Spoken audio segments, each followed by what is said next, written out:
ರೇಣುಕಾಸ್ವಾಮಿ ಕೊಲೆ ಕೇಸ್ಗೆ ಸಂಬಂಧಪಟ್ಟಂತೆ D gang ಜೈಲಲ್ಲಿದೆ. ಇವತ್ತು ದರ್ಶನ್ ಟೀಮ್ ನ್ಯಾಯಾಂಗ ಬಂಧನದ ಅವಧಿಯ ಅಂತ್ಯವಾಗ್ತಾ ಇದೆ. ವಿಡಿಯೋ ಕಾನ್ಫರೆನ್ಸ್ ಮೂಲಕ ಮತ್ತೆ ನ್ಯಾಯಾಧೀಶರ ಮುಂದೆ ಹಾಜರುಪಡಿಸಲಿದ್ದಾರೆ ಪೊಲೀಸರು. ದರ್ಶನ್ ಮತ್ತು ಪಟಾಲಂ ಹಾಜರುಪಡಿಸುವುದಕ್ಕೆ ಎಲ್ಲಾ ರೀತಿಯ ಸಿದ್ಧತೆಗಳಾಗ್ತಾ ಇದೆ. 24ನೇ ಎಸಿಎಂಎಂ ಕೋರ್ಟ್ ಮುಂದೆ ಆರೋಪಿಗಳು ಇವತ್ತು ಹಾಜರಾಗ್ತಾರೆ. ಚಾರ್ಜ್ ಶೀಟ್ ಸಲ್ಲಿಕೆ ಆಗುವ ತನಕ ದಾಸನಿಗೆ ಜೈಲು ವಾಸವೇ ಫಿಕ್ಸ್. ಮತ್ತೊಂದು ಅಪ್ಡೇಟ್ ಲಭ್ಯವಾಗ್ತಾ ಇದೆ. ಇದೇ ರೇಣುಕಾಸ್ವಾಮಿ ಕೊಲೆ ಕೇಸ್ಗೆ ಸಂಬಂಧಪಟ್ಟಂತೆ ಸಾರಥಿಗೆ ಸೆರೆಮನೆಗೆ ಫಿಕ್ಸ್. ಬಹುತೇಕ ಅಭಿಮಾನಿಗಳು ಎದುರು ನೋಡ್ತಿದ್ದಾರೆ. ಇವತ್ತು ಏನ್ ಬೆಳವಣಿಗೆ ಆಗಬಹುದು, ನಮ್ಮ ಬಾಸ್ ಹೊರಗಡೆ ಬರಬಹುದಾ ಅಥವಾ ಜೈಲೇ ಗತಿನಾ ಅನ್ನುವಂಥದ್ದು. ಬಟ್ ಸದ್ಯಕ್ಕಂತೂ ರಿಲೀಫ್ ಇಲ್ಲ, ಆಚೆ ಬರೋ ಮಾತಿಲ್ಲ. ಬಟ್ ಎಷ್ಟು ದಿನಗಳ ಕಾಲ ನ್ಯಾಯಾಂಗ ಬಂಧನ, ಇನ್ನು ಚಾರ್ಜ್ ಶೀಟ್ ಯಾವಾಗ ಸಲ್ಲಿಕೆ ಆಗುತ್ತೆ, ಇಂಥ ಕುತೂಹಲ ಇದೆ. ಜೈಲೂಟ ತಿಂದು ಸೊರಗಿದ್ದಾರೆ ನಟ ದರ್ಶನ್. ಮನೆ ಊಟಕ್ಕಾಗಿ ಹೈಕೋರ್ಟ್ಗೆ ದರ್ಶನ್ ಅರ್ಜಿಯನ್ನ ಸಲ್ಲಿಸಿದ್ದಾರೆ. ಅದೇ ಅರ್ಜಿಯ ವಿಚಾರಣೆ ಇವತ್ತು ನಡೆಯೋದು. ವರದಿ ನೀಡುವಂತೆ ಅಧಿಕಾರಿಗಳಿಗೆ ಕೋರ್ಟ್ ನೋಟಿಸ್ ಕೊಟ್ಟಿದೆ. ಇತರೆ ಆರೋಪಿಗಳಿಗೂ ಮನೆ ಊಟ ಕೇಳೋ ಸಾಧ್ಯತೆ ಇದೆ. ದರ್ಶನ್ ಮನವಿಗೆ ಆಕ್ಷೇಪಣೆ ಸಲ್ಲಿಸೋದಕ್ಕೆ ಸಿದ್ಧತೆಗಳಾಗ್ತಾ ಇದ್ದಂತೆ ಪೊಲೀಸರಿಂದ. ಮನೆ ಊಟ ಬೇಕೇ ಬೇಕು, ಜೈಲೂಟ ಸೇರ್ತಾ ಇಲ್ಲ ಅನ್ನೋ ಕಾರಣಕ್ಕೆ ಅವರೊಂದು ಹೈಕೋರ್ಟ್ಗೆ ಅರ್ಜಿ ಸಲ್ಲಿಕೆ ಮಾಡಿದ್ದಾರೆ. ಅದೇ ಅರ್ಜಿಯ ವಿಚಾರಣೆ ಇವತ್ತು ಆಗೋದು. ಮತ್ತೊಂದು ಕಡೆ ನ್ಯಾಯಾಂಗ ಬಂಧನದ ವಿಸ್ತರಣೆನ ಏನಾಗಬಹುದು ಇವತ್ತು ಕೋರ್ಟ್ನಲ್ಲಿ ಅನ್ನುವಂತಹ ಕುತೂಹಲ. ಮತ್ತೊಂದು ಕಡೆ ಮನೆ ಊಟಕ್ಕಾಗಿ ಮನವಿ. ಈ ಬಗ್ಗೆ ಮತ್ತಷ್ಟು ಡೀಟೇಲ್ಸ್ ಅನ್ನ ಕೊಡ್ತಾ ಹೋಗ್ತಾರೆ ನಮ್ಮ ಪ್ರತಿನಿಧಿ ಅಜಯ್. ನೇರ ಸಂಪರ್ಕದಲ್ಲಿ ಜಾಯಿನ್ ಆಗ್ತಿದ್ದಾರೆ.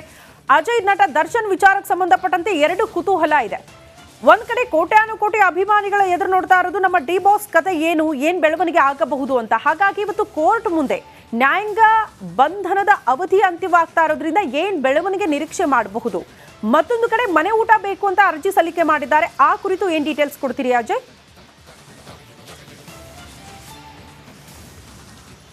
ಖಂಡಿತವಾಗ್ಲೂ ಶ್ರುತಿ, ಇಲ್ಲಿ ಕಸ್ಟಡಿ ಅಂತ್ಯ ಆಗ್ತಿದೆ ಅಂದರೆ ಅದು ಯಾವುದೇ ಕಾರಣಕ್ಕೂ ಕೂಡ ಅವರು ಹೊರಗೆ ಬರ್ತಾರೆ, ಬೇಲ್ ಸಿಗತ್ತೆ, ಈ ರೀತಿಯಾಗಿ ಅಲ್ಲ.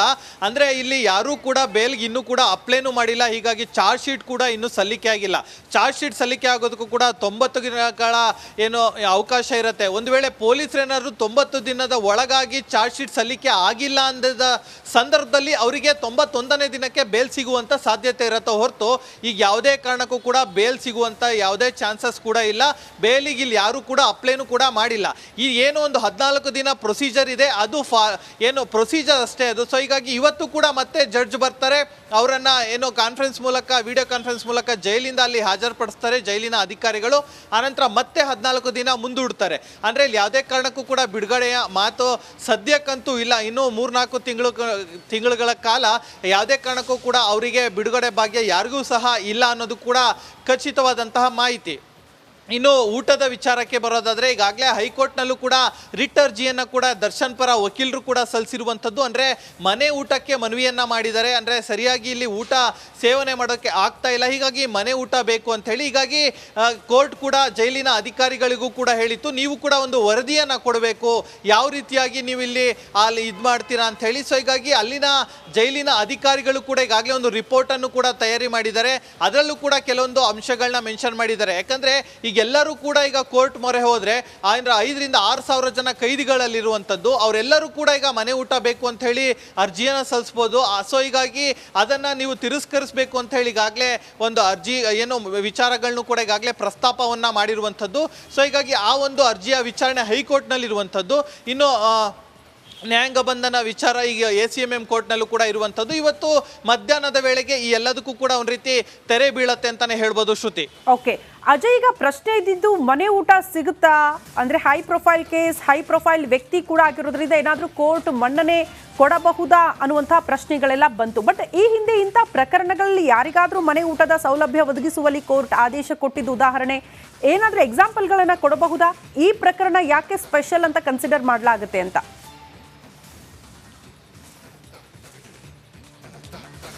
ಖಂಡಿತವಾಗ್ಲೂ ಶ್ರುತಿ, ಏನಂದರೆ ಈಗ ಏನಾದರೂ ಒಬ್ಬ ವ್ಯಕ್ತಿಗೆ ಏನಾದರೂ ಮನೆ ಊಟ ತರಿಸ್ಕೊಟ್ಟಿದ್ದೆ ಆದಲ್ಲಿ ಈಗ ಎಲ್ಲರೂ ಕೂಡ ಅದನ್ನೇ ಅಭ್ಯಾಸ ಮಾಡ್ತಾರೆ. ನಾನು ಆಗಲೇ ಹೇಳ್ದಂಗೆ ಅಲ್ಲಿ ಒಬ್ಬರು ಇಬ್ಬರು ಇಲ್ಲ, ಒಂದು 4,000 - 5,000 ಜನ ಕೈದಿಗಳು ಕೂಡ ಈಗಾಗಲೇ ಪರಪ್ಪನ ಅಗ್ರಹಾರದಲ್ಲಿ ಕೂಡ ಇರುವಂಥದ್ದು.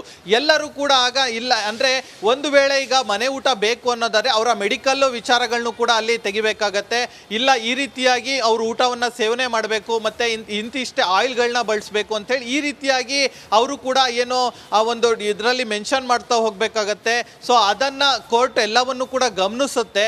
ಸೊ ಆ ಸಂದರ್ಭದಲ್ಲಿ ಕೋರ್ಟ್ಗೆ ಅನಿಸಿದ್ರೆ, ಅಲ್ಲಿನ ನ್ಯಾಯಾಧೀಶರಿಗೆ ಅನಿಸಿದ್ರೆ ಮಾತ್ರ ಅವರು ಅನುಮತಿಯನ್ನು ಕೊಡ್ತಾರೆ ಹೊರತು ಯಾವುದೇ ಕಾರಣಕ್ಕೂ ಕೂಡ ಇಲ್ಲಿ ಸುಮ್ಮನೆ ಈಗ ಮನೆ ಊಟ ಕೇಳಿದ ತಕ್ಷಣ ಕೊಡೋದಕ್ಕೆ. ಯಾಕಂದ್ರೆ ಈಗ ಅಲ್ಲಿ ಜೈಲಿನಲ್ಲಿ ಇರುವಂಥ ಎಲ್ಲರಿಗೂ ಕೂಡ ಮನೆಗಳಿರುತ್ತೆ. ಸೊ ಹೀಗಾಗಿ ಅವರು ಕೂಡ ಏನು ಅರ್ಜಿಯನ್ನು ಸಲ್ಲಿಸ್ಬೋದು. ಅವರು ಕೂಡ ಏನು ಪ್ರತಿದಿನ ಊಟವನ್ನು ತಂದುಕೊಡೋಕ್ಕೂ ಕೂಡ ಶಕ್ತಿವಂತರು ಕೂಡ ಇರ್ತಾರೆ. ಸೊ ಹೀಗಾಗಿ ಪ್ರತಿಯೊಬ್ಬರು ಇದೇ ರೀತಿಯಾಗಿ ಮಾಡಿದ್ರೆ ಜೈಲಿನ ಪ್ರೋಟೋಕಾಲ್ ಯಾರು ಫಾಲೋ ಮಾಡ್ತಾರೆ ಅನ್ನೋ ಒಂದು ಪ್ರಶ್ನೆ ಕೂಡ ಉದ್ಭವ ಆಗುತ್ತೆ. ಸೊ ಹೀಗಾಗಿ ಬಹುತೇಕವಾಗಿ ಆ ಒಂದು ಅರ್ಜಿ ಏನು ತಿರಸ್ಕಾರ ಆಗುವಂತ ಸಾಧ್ಯತೆಗಳು ಕೂಡ ಹೆಚ್ಚಿದೆ ಅಂತಾನೆ ಹೇಳ್ಬೋದು. ಶ್ರುತಿ. ಓಕೆ ಅಜಯ್, ಧನ್ಯವಾದಗಳು ತಮ್ಮೆಲ್ಲ ಮಾಹಿತಿಗೆ.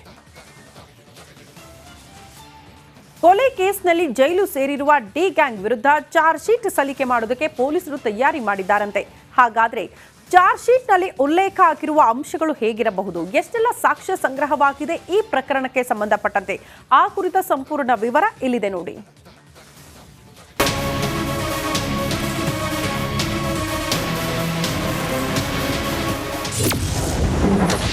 ಭೂಪತಿ ಅಂಡ್ ಗ್ಯಾಂಗ್ ಅಗ್ನಿ ಪರೀಕ್ಷೆ ಶುರು. 17 ಆರೋಪಿಗಳು 37 ದಿನ ಚಾರ್ಜ್ ಶೀಟ್ಗೆ ರೆಡಿ. ಚಿತ್ರದುರ್ಗದ ರೇಣುಕಾಸ್ವಾಮಿ ಕೊಲೆ ಕೇಸ್ನಲ್ಲಿ ಜೈಲು ಸೇರಿರುವಂತಹ ನಟ ದರ್ಶನ್ ಅಂಡ್ ಗ್ಯಾಂಗ್ಗೆ ಅಸಲಿ ಅಗ್ನಿ ಪರೀಕ್ಷೆ ಈಗ ಶುರುವಾಗಿದೆ. ಪ್ರಕರಣದ ತನಿಖೆ ತೀವ್ರಗತಿಯಲ್ಲಿ ಸಾಗ್ತಾ ಇದ್ದು, ಕೊಲೆ ಸಂಬಂಧ ಪೊಲೀಸರು ಹಲವು ಆಯಾಮಗಳಲ್ಲಿ ತನಿಖೆಯನ್ನ ಕೂಡ ಕೈಗೊಂಡಿದ್ದಾರೆ. ಶೀಘ್ರದಲ್ಲೇ ಡೆವಿಲ್ ಗ್ಯಾಂಗ್ ವಿರುದ್ಧ ಚಾರ್ಜ್ ಶೀಟ್ ಸಲ್ಲಿಕೆಗೆ ತಯಾರಿಯನ್ನ ಕೂಡ ನಡೆಸ್ತಾ ಇದ್ದಾರೆ.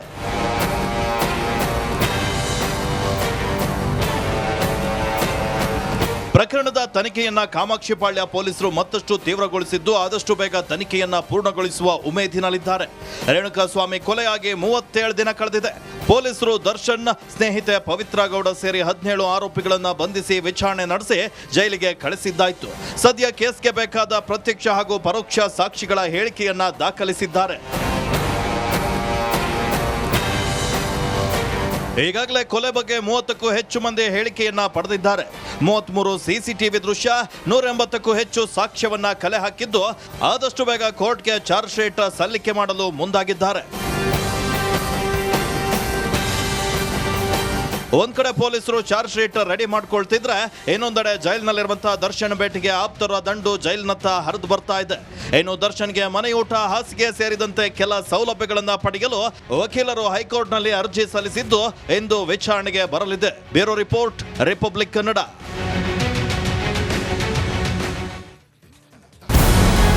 ನಮಸ್ಕಾರ, ಕರ್ನಾಟಕ ಪ್ರೈಮ್ ಟೈಮ್ಗೆ ಸ್ವಾಗತ. ನಾನು ಜಯಪ್ರಕಾಶ್ ಶೆಟ್ಟಿ. ಇಡೀ ಕರುನಾಡು ಇವತ್ತು ರೆಬೆಲ್ ಆಗಿ ನಿಂತಿದೆ. ಈ ಹಗರಣಗಳನ್ನು ಸದನದಲ್ಲಿ ಪ್ರಸ್ತಾಪ ಮಾಡಲು ಕೂಡ ಕಾಂಗ್ರೆಸ್ ಹಿಂದೇಟು ಹಾಕಿದ್ದೇಕೆ? ನಿಮ್ಗೆ ಸಂಬಳ ಅದಕ್ಕೆ, ನಿಮಗೆ ವಾಹನ ಅದಕ್ಕೆ, ನಿಮಗೆ ವೆಪನ್ ಅದಕ್ಕೆ, ನೀವು ಅದನ್ನು ಸೆರೆ ಹಿಡಿಬೇಕಾಗಿದೆ. ನೀವು ವಿದ್ಯುತ್ ಬರ ಇದೆ ಅಂತ ಹೇಳ್ತಾ ಇದ್ದೀರಿ, ಎಲ್ಲಿ ಬರ ಇದೆ ನೀವು ಹೇಳಬೇಕು. ಪಾಕಿಸ್ತಾನ್ ಆಕ್ಯುಪೈಡ್ ಕಾಶ್ಮೀರ್ ಅದು ಎಂದೆಂದಿಗೂ ನಮ್ಮದು. 40 ಮೆಷಿನ್ಗಳು ತಂದಿತ್ತು ನೋಟ್ ಎಣಿಸುವುದಕ್ಕೆ, ಅದೇ ಹಾಳಾಯಿತು. ಮಥುರಾದ ಗಲಾಟೆ ಇದೆಯಲ್ಲ, ಅದು ಸ್ಥಳೀಯವಾಗಿ ಕೂತು ಪರಿಹರಿಸಬಹುದಾದಂಥ ಕಾನೂನಿದೆ. ಗ್ಯಾರಂಟಿ ಯೋಜನೆಯಿಂದ ನಷ್ಟ ಆಗಿದೆ, ಲಾಭ ಆಗಿದೆ, ದಯವಿಟ್ಟು ಹೇಳಿ. Dawood Ibrahim most wanted criminal ಯಾವಾಗಾದ ಅಂದರೆ, ಇಲ್ಲಿ ತನಕ ಭಾರತ ದೇಶದಲ್ಲಿ ಓರ್ವ ದಲಿತ ಪ್ರಧಾನಿಯಾದಂಥ ಇತಿಹಾಸವೇ ಇಲ್ಲ. ರಿಪಬ್ಲಿಕ್ ವರ್ಲ್ಡ್ ಆಪ್ ಇದು ಕೇವಲ ಅಪ್ಲಿಕೇಶನ್ ಅಲ್ಲ, ಸಮಗ್ರ ಸುದ್ದಿಗಳ ಸಂಪರ್ಕ ಮಾರ್ಗಕ್ಕೆ ಕ್ರಾಂತಿಕಾರಿ ಬದಲಾವಣೆ. ರಿಪಬ್ಲಿಕ್ ವರ್ಲ್ಡ್ ಆಪ್ ಕೇವಲ ಸುದ್ದಿ ಅಪ್ಲಿಕೇಶನ್ ಅನ್ನ ಪರಿಚಯ ಮಾಡ್ತಾ ಇಲ್ಲ, ಬದಲಾಗಿ ಡಿಜಿಟಲ್ ಸುದ್ದಿ ಬಳಕೆಯ ಹೊಸ ಯುಗಕ್ಕೆ ನಾಂದಿ ಹಾಡ್ತಾ ಇದೆ. ಇದೊಂದು ಬ್ರೇಕಿಂಗ್ ನ್ಯೂಸ್, ಪ್ರಭಾವಶಾಲಿ ಕಾರ್ಯಕ್ರಮಗಳಿಗೆ ಗಟ್ಟಿಯಾದ ವೇದಿಕೆ. ರಿಪಬ್ಲಿಕ್ ವರ್ಲ್ಡ್ ಅಪ್ಲಿಕೇಶನ್ ಈಗ ಲೈವ್ ಆಗಿದೆ. ಗೂಗಲ್ ಪ್ಲೇ ಸ್ಟೋರ್ ಮತ್ತು ಆಪಲ್ ಆಪ್ ಸ್ಟೋರ್ ಎರಡರಲ್ಲೂ ಲಭ್ಯವಿದೆ. ಈಗಲೇ ಡೌನ್ಲೋಡ್ ಮಾಡಿ.